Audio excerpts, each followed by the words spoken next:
बेनीपुर में छी और ललवा होटल में आयल छलौ मीट भात खाए के लिए तो देखे छियै भाई सब भेट गेलखिन हन देखते देरी चीन गेलखिन हन कतऽ घर भेलै भाई साहब आगे गोई मिसर लगमा घर भेलै की नाम भेलै अहाँके मनीष कुमार झा अहाँके भाई साहब शिवम कुमार अहूँ के गोई मिसर लगमा छै देखे छियै हमर वीडियो नीक लागे छै ना हंसी लागे छै कोनो मन में दुख नहीं ना कोनो नहीं ना और बढ़िया वीडियो बनबै छी आगा के पोस्ट साना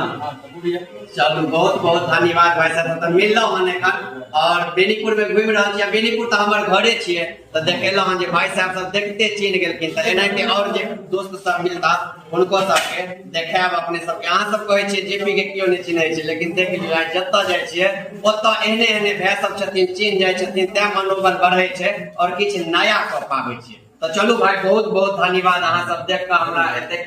देलौ मान सम्मान एहि लेल बहुत बहुत धन्यवाद।